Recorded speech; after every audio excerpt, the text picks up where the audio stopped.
Sa ikalawang sunod na linggo, tataas ang presyo ng gasolina simula po bukas. Piso at 20 sentimo kada litro ang dagdag presyo. At base sa monitoring ng GMA Integrated News Research, ito na ang ika-34 na pagtaas ng presyo ng gasolina sa bansa ngayong taon.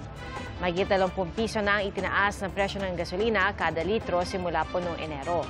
Wala namang paggalaw sa presyo ng diesel at kerosene bukas. Isang patay matapos sumalpok ang isang sasakyan sa poste sa Bulan, Sorsogon kaninang umaga. 3 iba pa ang nasugatan at agad dinala sa ospital.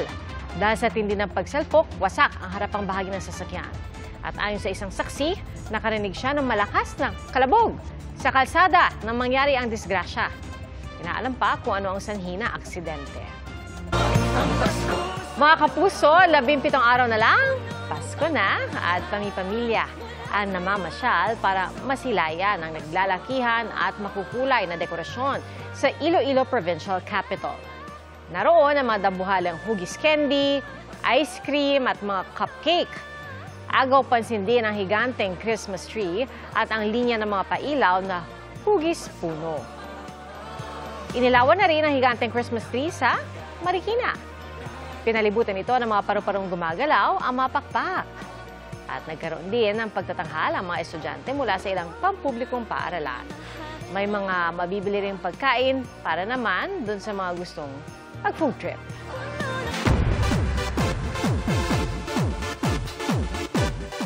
Mula sa bahay ni Kuya, magpapakilig na sa mga sinehan ngayong Pasko sina Will Ashley, Dustin Yu at Bianca De Vera. Opisyal na pong inilabas ang trailer ng pagbibidahan nilang Metro Manila Film Fest entry na Love You So Bad. Iikot ang kwento kina Vic, Savannah at LA na maharap sa hamon ng pagpili.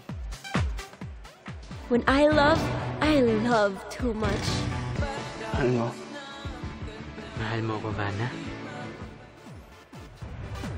Kasama rin sa pelikula ang iba pang dating PBB housemates.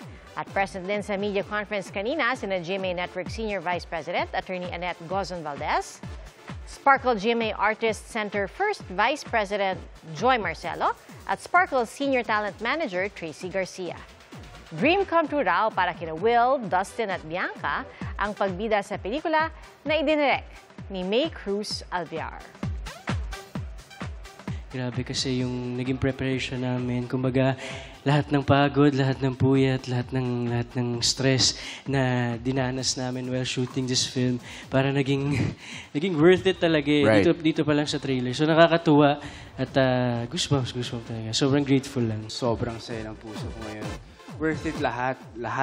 At hindi na ako makapaghintay mapanood yung pelikula kasi talagang napakaganda nito. Promise. Grabe, ganito pala pakiramdam maging matupad yung pangarap. Sobrang surreal ng moment na to for me. I've waited for this moment my whole life. Seeing our very own trailer, grabe, apaka-rewarding.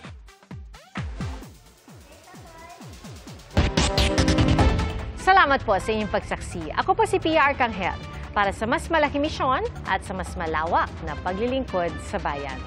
At mula po sa GMA Integrated News, ang News Authority ng Filipino. Hanggang bukas, sama-sama po tayong magiging saksi!